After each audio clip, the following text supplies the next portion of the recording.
Good morning, Rabbi.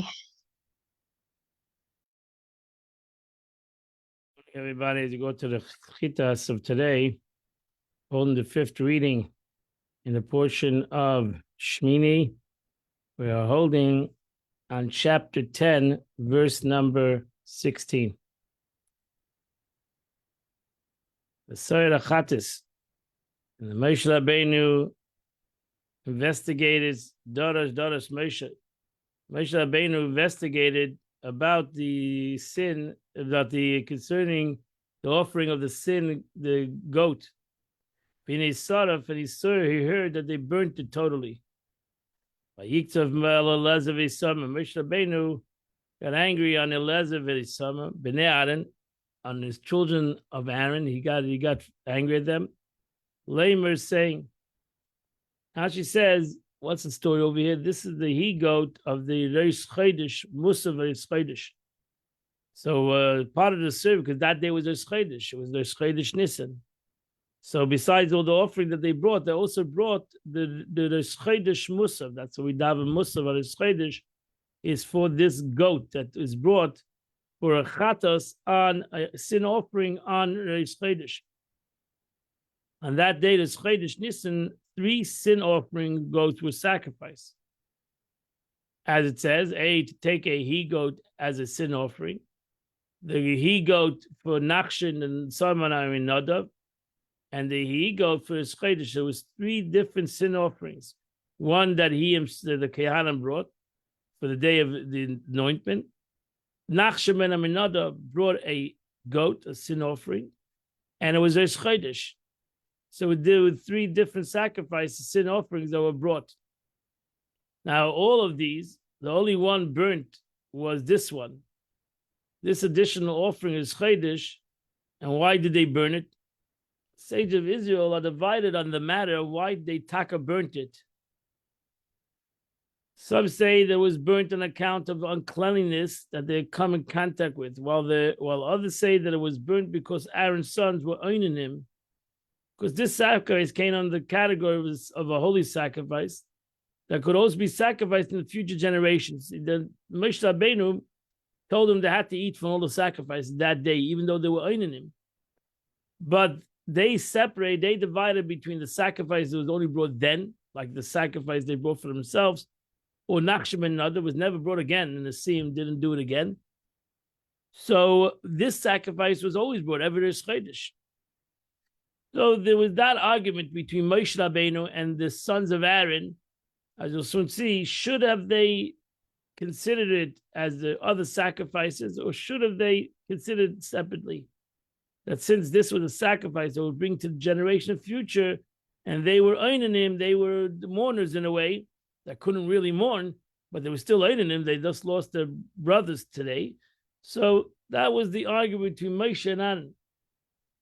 And because the sacrifice came under the category of a holy sacrifice, thus they deemed to fit this burnt offering as the law requires for future generations, that an oinen is not allowed to eat the sacrifice, that a mourner is not allowed to eat from the sacrifice, so that's where they burnt it. However, when it came to holy sacrifice that they brought at that time, like the 2 goats offering, they relied on Moshe, who said to them regarding this meal offering, eat unleavened loaves. They followed Moshe Rabbeinu in that law, that even though they were mourners, but they were in the dedication of the temple, and therefore they were obligated to eat the sacrifice, even though generations in the future would not do that. So that was that was the disagreement. Ultimately, Moshe Rabbeinu agreed.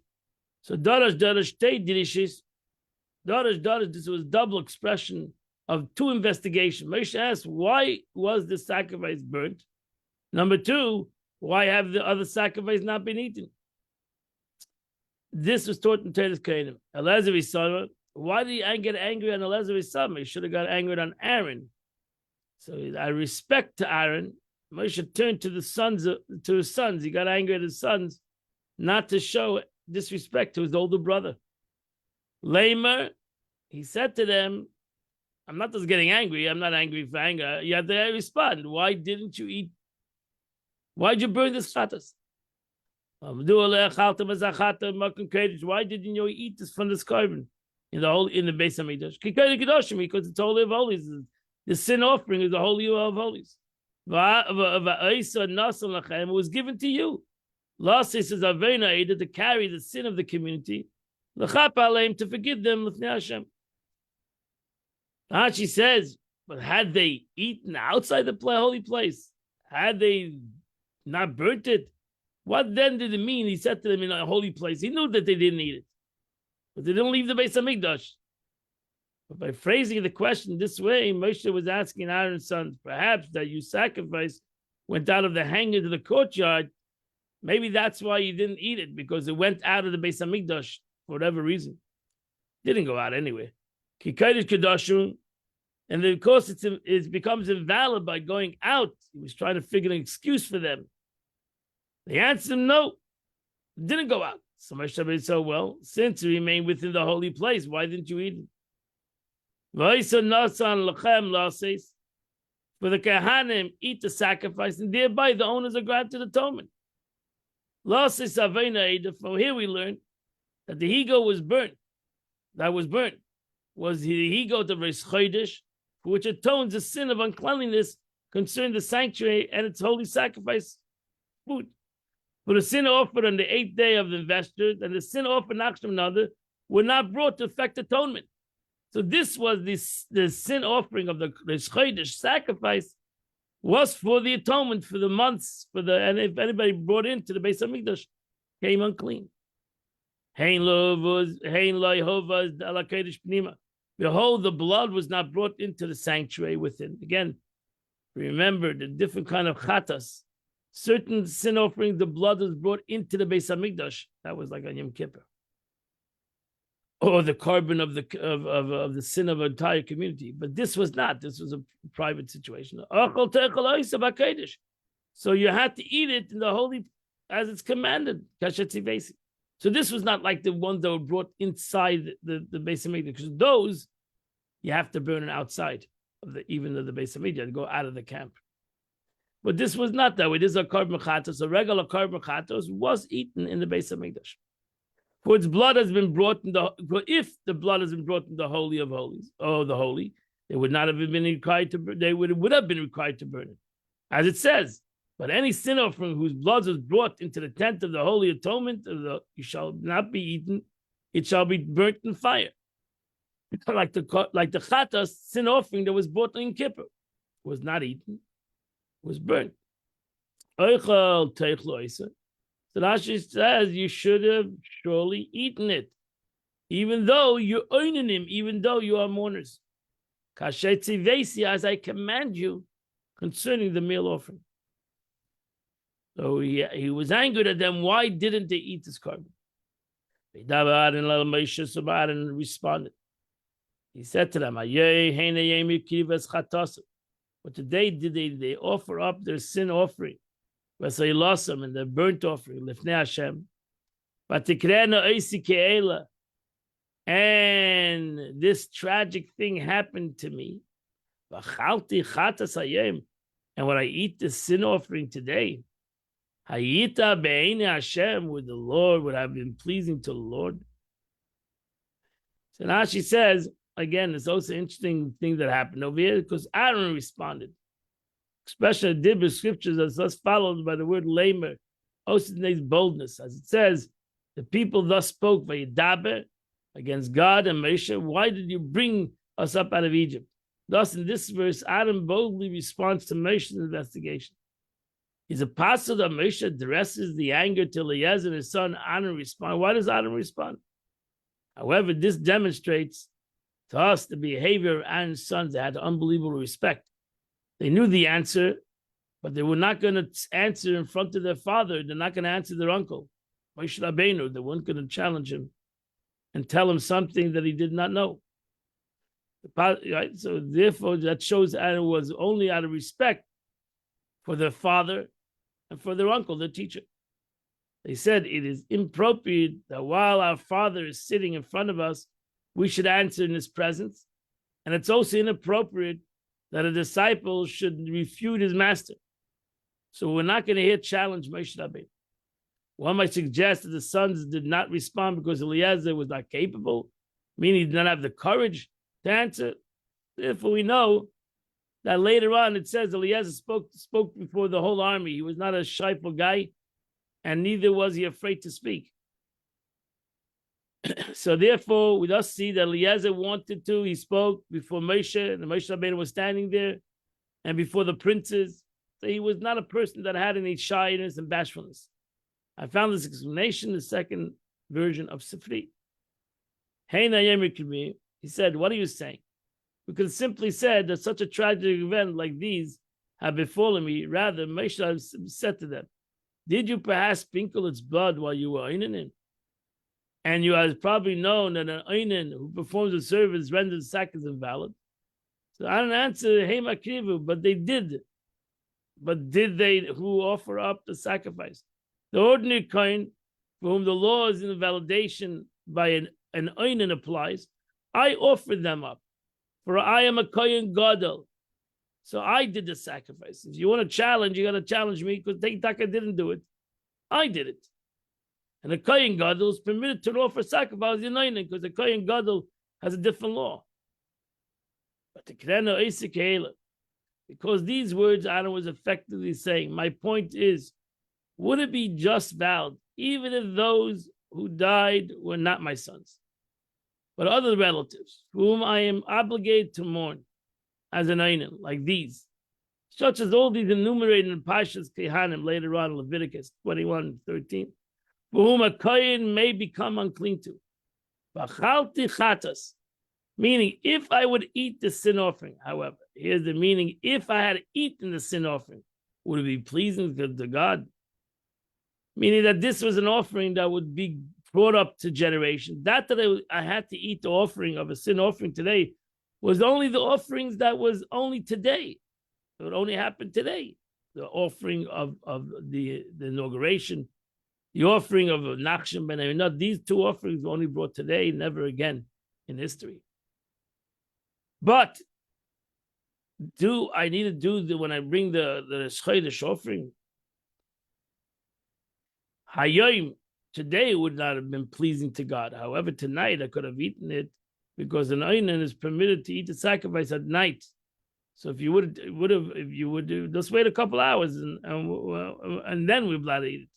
Hayita be'ena Hashem, would it be pleasing God if you heard this special law of eating the holy sacrifice brought exclusively for a special occasion, like the people's sin offering of goat and Nachshon ben Aminadab, or both the offering today?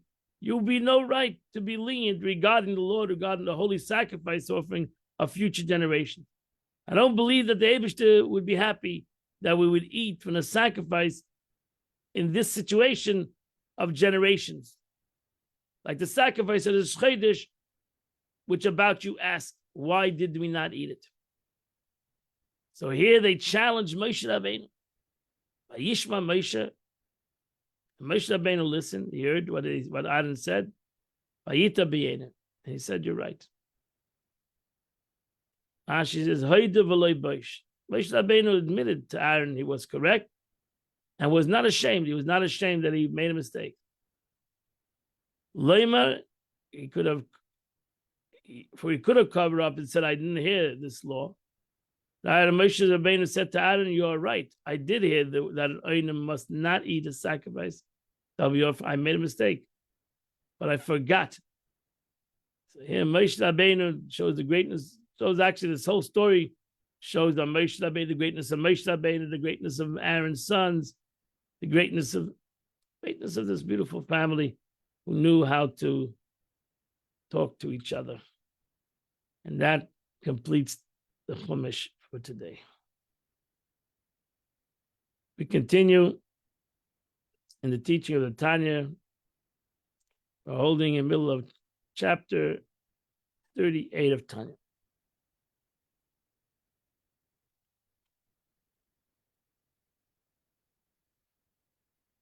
The Alter Rebbe is explaining the concept of the degrees of things, the way everything expresses itself. From Daimon to Me'ach, Chai Medaber, to Machshava, Maisa, Machshava, Dibur, and Maisa. So the Alter Rebbe says, it's not that the attachment of a man's thought, the seichel adam, and the intellect to God by his body, he mitzad atzma lamayla, is intrinsically superior. Midvekis bekiyam mitzvahs mais bil mamish, in the particular fulfillment of mitzvahs dependent on action. Commercials by Lakaman, for as to explain further, on the unity with God achieved by the performance of mitzvahs is described as the same terms as the unity of a husband and wife, kedushin. It's called kedushin, holiness. As we say in the blessing preceding fulfillment of mitzvahs, asher kedishanu b'mitzvah.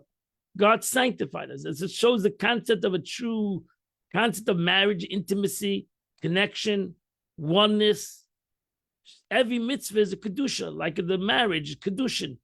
When we get married, we become united. As the Torah says, okay, that a man and woman should become one flesh. Obviously, the quality of man's attachment to God, to kavana, cannot surpass that of the performance of mitzvahs, which possesses the God-given ability to unite man with him. That's the bracha, kiddushanu. Where then lies the superiority of kavana over actual performance of mitzvahs, described earlier as paralleling to the superiority of the soul over the body. So how do we have these two things? On one hand, we say that the mitzvah is the ultimate connection. And then we say kavana is like the soul to the mitzvah. How do you put the two together? Alter Rebbe now goes on to say, like actual mitzvahs themselves, man's kavana in performing them expresses God's will. It's the illumination of the divine will contained in the kavana that is superior. It's not the kavana itself. Is that the Eibishter wanted you should have kavana. God wanted kavana. Just like God wanted a mitzvah, the Eibishter wanted, God wanted that we should have kavana. We should have intent. You might think that God is like every other dictator. Doesn't want your intent. Just follow the rules. Just follow the rules. What do I care if you have intention, you know what you're doing? I just care that you follow the rules. I say so, you do it. No, the Eibishter had a will that you should have kavanah. The Eibishter wanted, God wanted, you should have intention. You should meditate, you should know. You should comprehend it. So that is also accomplishing God's will. V'yadaita Hashem. There's a mitzvah of knowledge of God.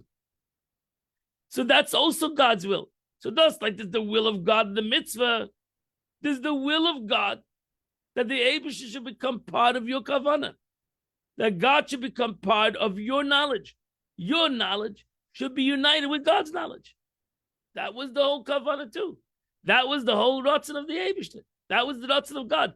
That not only you should do what you're supposed to do, you should know why you should do what you're supposed to do. You should have intention in why you're doing it, which is truly amazing. Because that gave the concept of man's thought in the process of even mitzvahs. So that's why the Eibishter asked by, the Gemara says that the God asked by every mitzvah, and Matan Torah, he asked the question, what do the Jews want to do it or not? Respond yes, yes, or no, no. Because he wanted not only the Jews should do it, the Jews should want to do it. And if the Jews not going to have, the humans not going to have kavanah, he won't really want to do it. He does do it because the Eibishter wants to do it. He should have also comprehension. And he should comprehend Torah and mitzvahs, kavanah. There's this beautiful concept of rather kavanah is superior because this is to God's will. L'dafka b'seichel, that we attach himself or ourselves to him by intellect and thought. The kavanas of mitzvahs, and by the kavanah of the active mitzvah. Ubekavana, we should have kavana b'krishma. When we say the Shema, we should have kavana. Utfila, when we daven, we should have kavana. V'shah brachas, and every bracha we do, we should have kavana. That is also God's will. God's will is not, he's not looking for only lip service. He's not looking only for the concept of dibur, speech, and action. He's also looking that a person should comprehend. Why? Because he wants that the Eibishter's will, just like his will isn't expressed in the action, the Eibishter wanted that his will should be expressed in kavanah.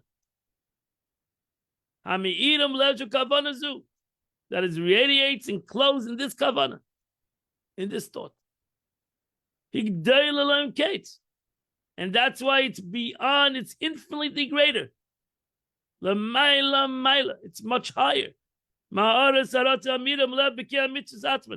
even higher in the kavanah. That's why it's called the soul.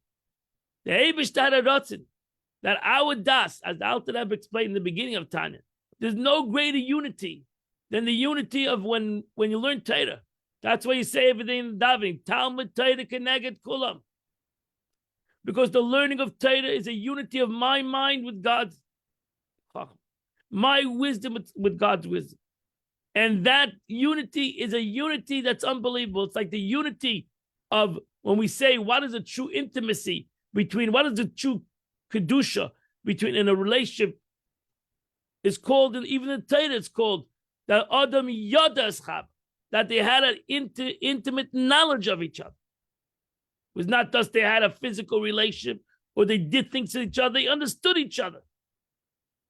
They comprehended one another. When we comprehend godliness, we become united in Chachma. There's no greater unity than the unity of Chachma. That our Chachma, whatever Chachma we have, it's connected to Chachmas Hashem, it's Saint Seif, which is connected to the wisdom of God, which is infinite. And that's why it's infinitely greater. If we could create a unity between Chachma and Chachma, our Chachma and God's Chachma, between our Kavanah and God's Kavanah. That's why it says the greatest concept is that we do our will, God's will. My will is God's will. So that God's will be my will. That's the greatest unity. If we can create that my will is His will, then His will be my will. When you do those mitzvahs without kavanah, so when you bring all things together, when you bring machshava, dibur, and ma'aseh together as one, you have an unbelievable unity. Because then you have body and soul. You have the soul, which is my kavanah, and you have the body, which is my dibur, and ultimately the ultimate body, my ma'aseh, my actions, become all united in the true unity in the concept of wisdom. Its superior kavanah is similar to the superiority of the light of the soul over the body. Which is the vessel. My wisdom is the real vessel of my soul. Which is like the mitzvah, which is a klio malvish the kavanah, which is all of the mitzvah is the vessel for the kavanah. The mitzvah, the physical mitzvah, is really the vessel for the thought, for the ratzon of the Eibishter, for the will of God, because the mitzvah is the chachma and the ratzon of God. The mitzvah is the wisdom and the will of HaKadosh Baruch Hu, this mitzvah. Now you can imagine if I can comprehend God's will and have a wisdom in God's will in this actual mitzvah, and therefore I have kavanah, I have a kavanah, I have some intent in when I'm doing this mitzvah. For this reason, then, the performance of mitzvah is likened to a body and kavanah to the soul. Even though both of them are the concept of revealing godliness in this world. But the revelation of godliness in a kavanah, that I can create the unity of my kavanah with God's kavanah, then I have an unbelievable unity in everything that I do. The Alter Rebbe keeps on emphasizing this. Even though both the actual mitzvah and the kavanah of the mitzvah, is really one will. Both of them are the will and the wisdom of God. It's perfect, simply meaning challengeless and indivisible. God forbid.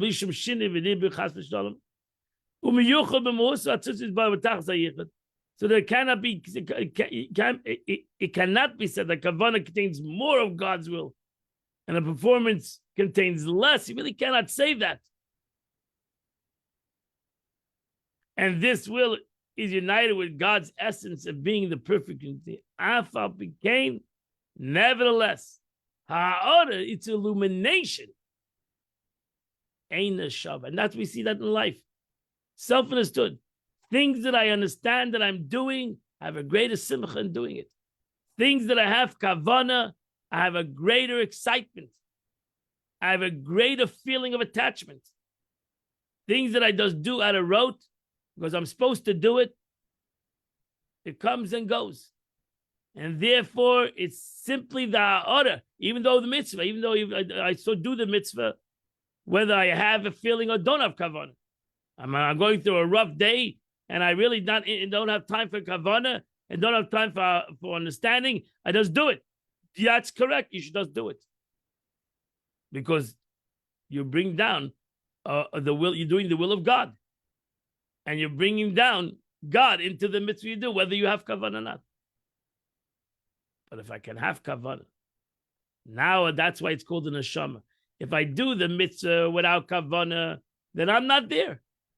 Then there's no passion. There's no excitement. I'm not there. I'm someplace else.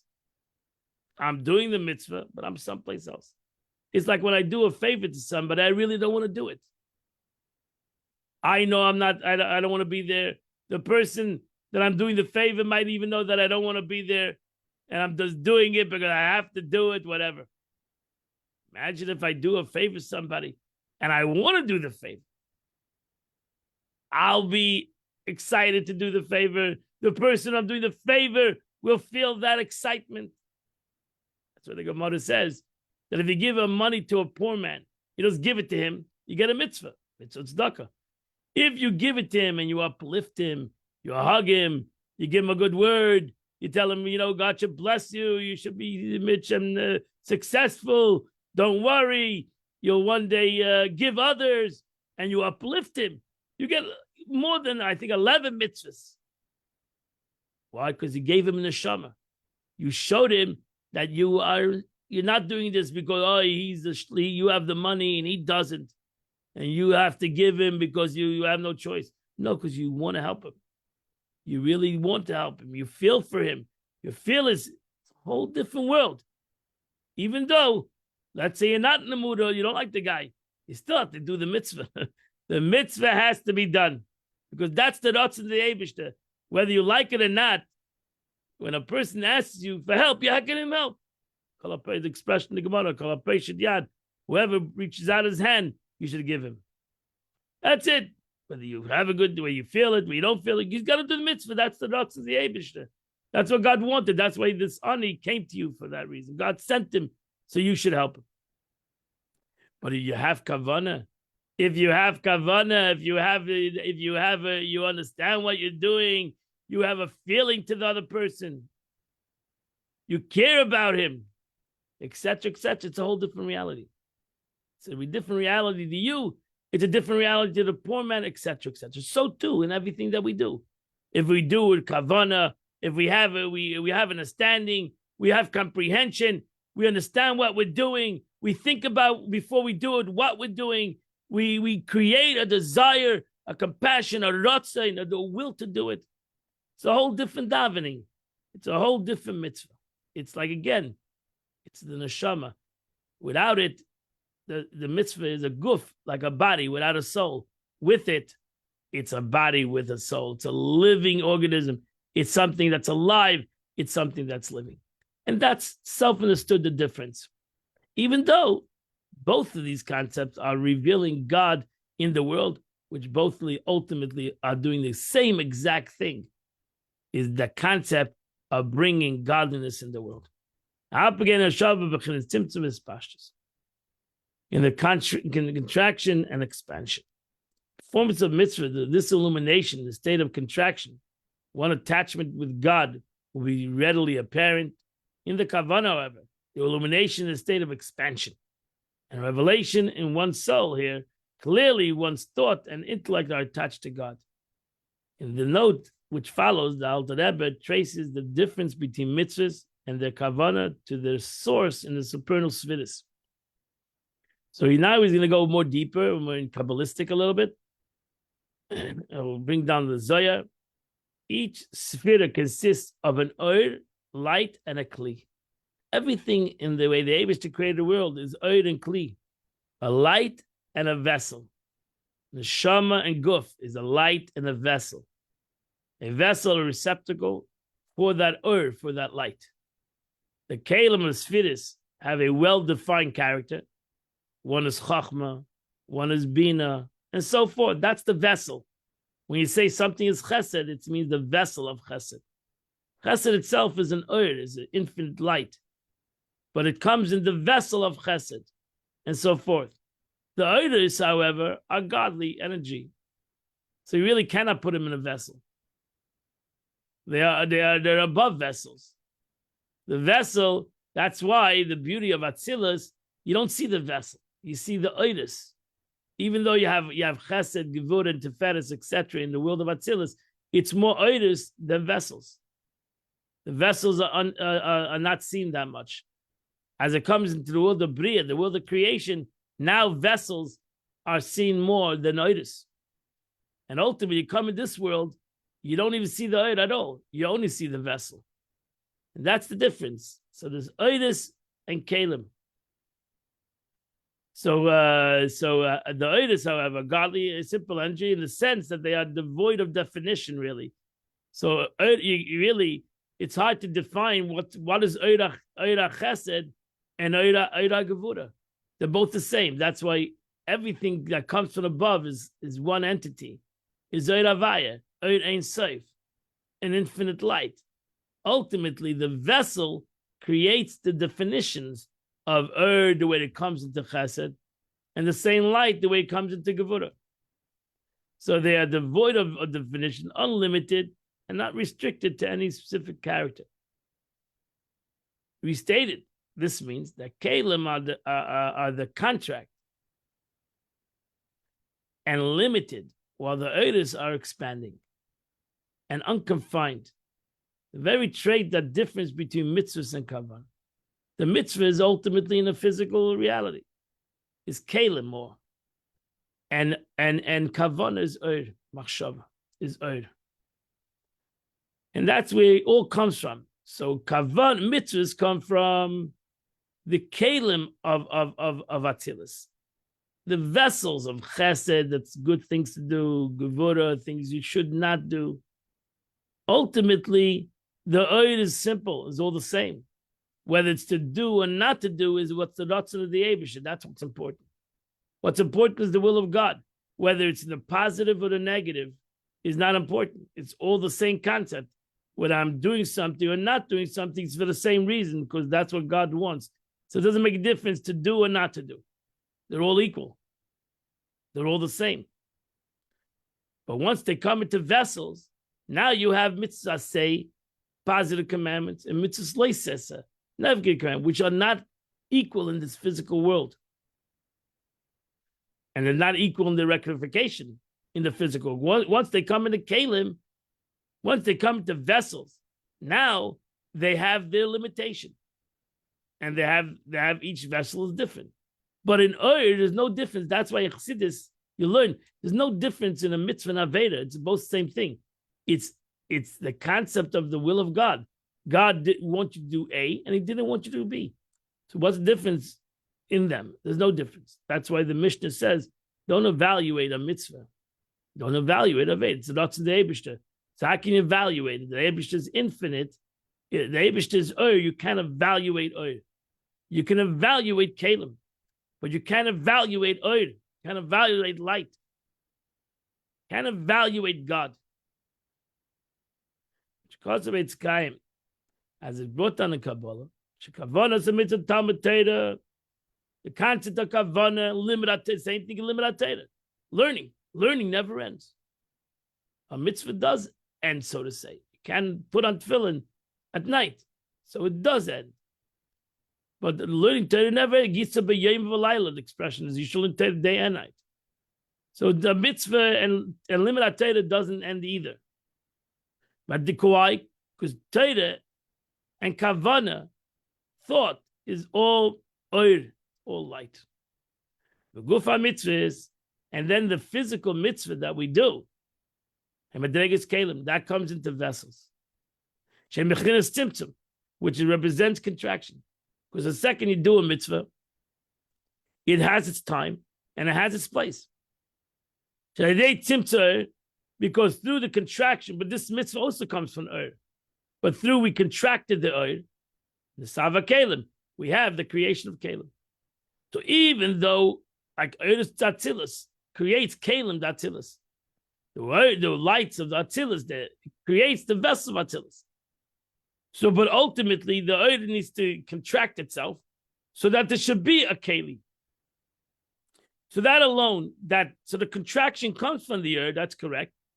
That the contraction comes from the Ur itself, but still it's a contracted Ur. It's a Ur that has had diminished itself, hide itself, so to say, so that it should be a vessel. As it's known to those students of Kabbalah, those who understand these concepts. So similarly, the difference between mitzvahs and kavanah is one of contraction and expansion. Mitzvah is contracted. That's why it's man grama. Women are not obligated to certain mitzvahs because it's man grama. It's a mitzvah that has a time. Oil is expansion, respectively. I explained above. After that, but now expands an analogy of the body and the soul to mitzvahs and kavanah. He states that just as the analogy, all existence is classified into 4 categories, with 2 of them mineral and vegetable, belonging to the broader category of body, and the 2 animal and man, which broader category belong to the soul.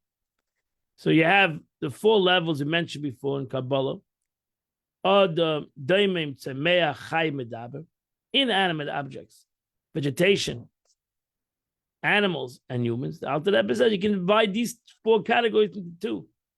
First 2, daimim tzemeach, goes in the category of vessels. And chai medaber could be in the category of soul. The Alter Rebbe now resumes the thought accepted by the above note. The plek is saying and these they 2 mitzvahs and kavana are differentiated by 4 levels. The body, the mitzvah themselves, is comprised of 2 levels. Mitzvahs maisis mitzvah consists of real action, as opposed to speech, which merely regard to an action. Or mitzvah dibur machshava, and mitzvahs are formed with speech and thought, such as study of Torah, reciting of the Shema, Bishma, Tefillah, B'chaser, B'shah brachos, saying blessings after meals and other blessings. Both of these levels, action, thought, and speech, are subdivided. The category are subdivisions of the category of the body of the mitzvah. That's the body. So all these things that I do, speak, all the body of the mitzvah. Some of them are more inanimate, like I do a mitzvah tefillin. Tefillin is a box. It's a box. It came an inanimate object, even though it came from a cow, but it came an inanimate object. It became a stationary object. My speech is more like vegetation, even though it's more of an unlimited concept in comparison to my action. And then you have kavana. And then you have the kavana of the mitzvah. The dafka beizbara, to cleave to God. That's like the neshama. And that's divided into 2 categories, corresponding to 2 levels within a material body. Namely, the animal and in man. So in man also, that's you have your animal soul. And man is your godly soul. So you have the kavana, the way the kavana is affected It's the neshama. The way the neshama has two neshamas. We mentioned the Chassidus. You learned the two souls. There's the soul of the godly soul, and there's the animal soul. And ultimately, kavana needs to come down into these two. That's the neshama of everything. The way it reflects in my godly soul, and the way it reflects in my animalistic soul. But that ends the chitas for today. We can continue Mitzvah tomorrow in this beautiful, beautiful explanation of Tanya. Truly one of the beautiful explanations of Tanya. Today is the 25th day of the month, which is the half of the chapter 119. So from the beginning of the chapter 119 till the middle of the chapter, the letter Mem of that chapter, and you do the chitas of the day. Today is my birthday. I want to wish you all, I'll give you a bracha. That God should bless you all with health, happiness. Everybody should be healthy, and everybody should be happy. Everybody should only know goodness, and God should fulfill all the desires of your heart. And for Klal Yisrael, especially for the Jews of Eretz Yisrael, the Eibusher should watch over them and protect them, and they should ultimately eradicate the evil that's around them, and live betach, live in tranquility and safety for Klal Yisrael. Ultimately, the ultimate blessing of the coming of Mashiach. The Mashiach will come and take us all out of Gullus, and we'll all go to Artzeinu Agdosha even before Pesach, and we'll all celebrate Pesach in Yerushalayim. Amen. I want to invite you all at 10 o'clock. We'll continue to learn a Sikh of the Rebbe on the portion of the week. I invite you to Chabad or to over here, Zoom, to our direct, and then we'll learn a Sikha together. Have a wonderful and beautiful day.